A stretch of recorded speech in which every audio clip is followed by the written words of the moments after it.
à vous tous et vous toutes, voici Audrey Mac pour nos vitamines du cœur. Et aujourd'hui, je vais parler de quelque chose de très pertinent. Comment éviter la tentation? Je reçois des emails tout le temps de jeunes hommes, des jeunes femmes qui me disent comment je peux être libéré de ceci, libéré de cela. Alors voilà, écoutez, ouvrez vos oreilles. Vous savez, pour connaître comment éviter la tentation, nous devons faire une petite étude dans le livre de Jacques. Et je dis Jacques 1, versets 13 à 15. Écoutez bien. Jacques nous révèle quelque chose de très puissant. D'abord, il nous dit que personne, lorsqu'il est tenté, ne dise « c'est Dieu qui me tente », car Dieu ne peut être tenté par le mal et il ne tente lui-même personne. D'abord, d'ores et déjà, là on voit que ce n'est jamais Dieu qui est la source de la tentation. Dieu ne va jamais vous tenter avec le mal pour vous tester. Non, la Bible est claire. Ce n'est jamais lui qui est la source de la tentation. Mais là, plus tard, Jacques nous révèle où est la source. Il dit, mais chacun est tenté quand il est attiré et amorcé par sa propre convoitise. Puis, la convoitise, lorsqu'elle a conçu, enfante le péché, et le péché, étant consommé, produit la mort. Qu'est-ce que là Jacques nous révèle?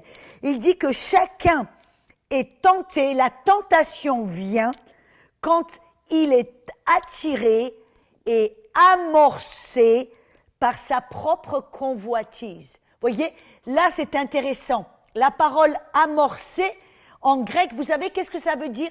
Être attapé et comme un poisson avec un appât.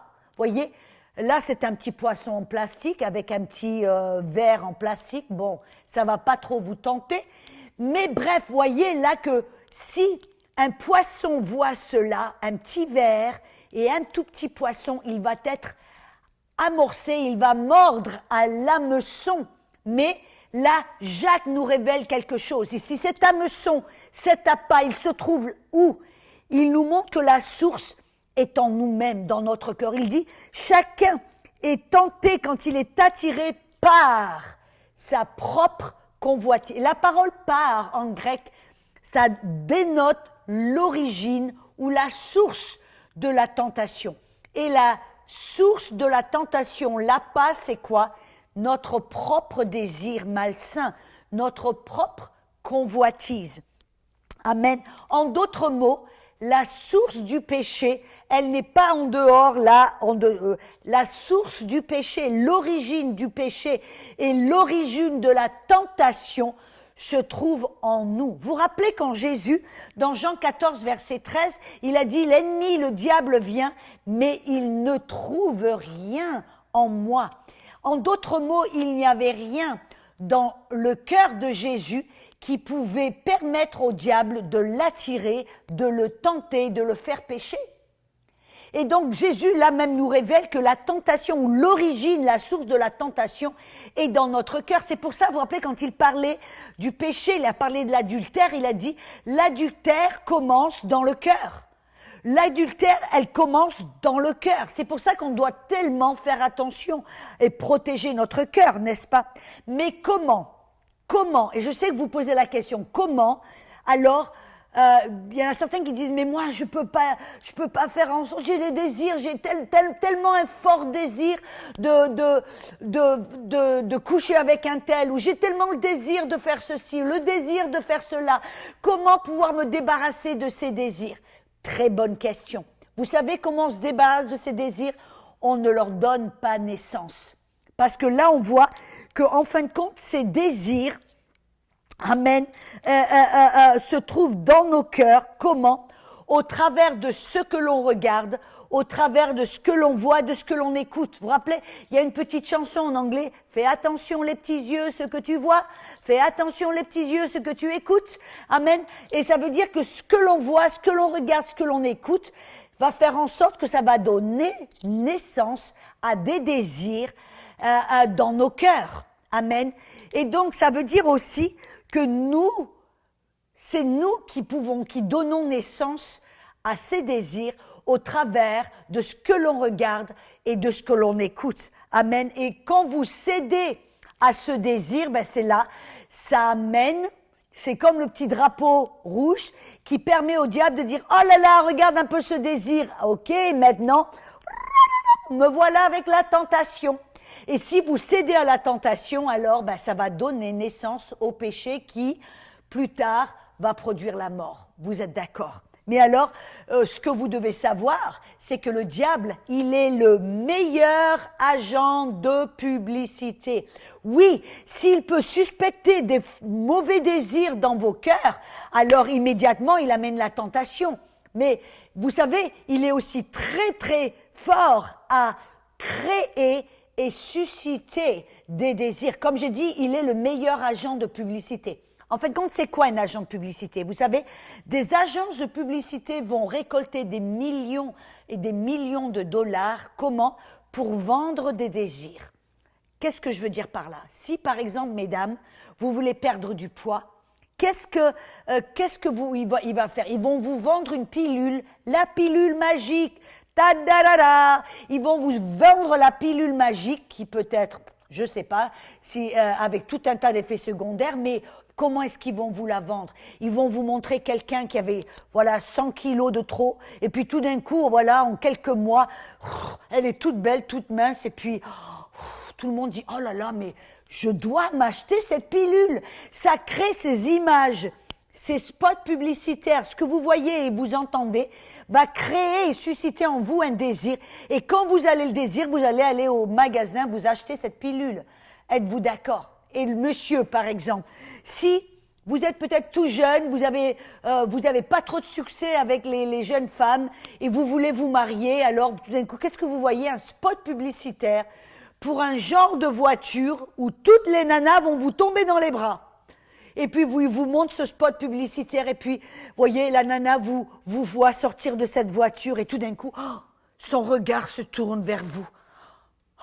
Et tout d'un coup, elle va vous suivre parce qu'après tout, tu te rends compte, tu conduis ce genre de voiture. Ou alors tout d'un coup, les gens au boulot vous voient sortir de la voiture et vous avez tout le respect de tout le monde parce que vous conduisez ce genre de voiture. Bon, vous comprenez ce que je veux dire. Et en fin de compte, qu'est-ce qu'il fait? Au travers de ces spots publicitaires, il va créer un désir pour vous. Parce qu'après tout, vous voulez être marié, vous voulez trouver une femme, alors ben, il vous faut... Si vous allez acheter ce genre de voiture, ben voilà, tous vos problèmes vont être résolus. Ce désir va faire en sorte que vous allez aller au magasin et commencer à tourner autour de ce genre de voiture, rentrer dedans, et puis bon, mais le vendeur, il va vous faire sortir avec un contrat. Amen. Alléluia. Vous savez comment ça se fait.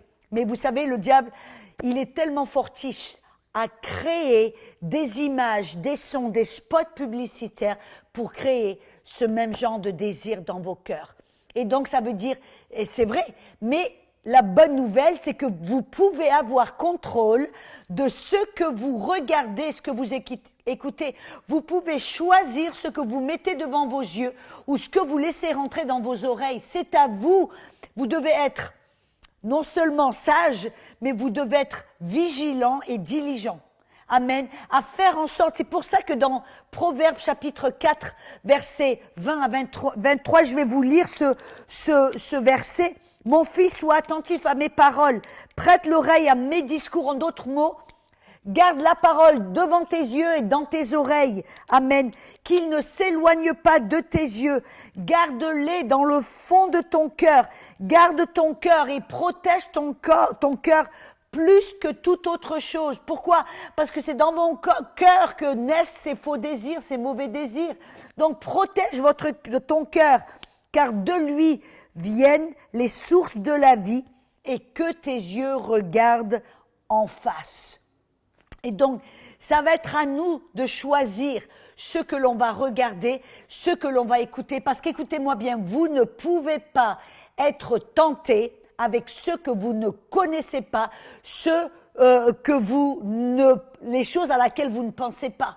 Si vous regardez, vous écoutez, ça va vous remplir de pensées qui vont créer des désirs et après, hop, ça mène la tentation. Alors, vous pouvez avorter ces tentations en avortant ces désirs, en protégeant vos yeux et vos oreilles. C'est ce que Jésus aussi disait.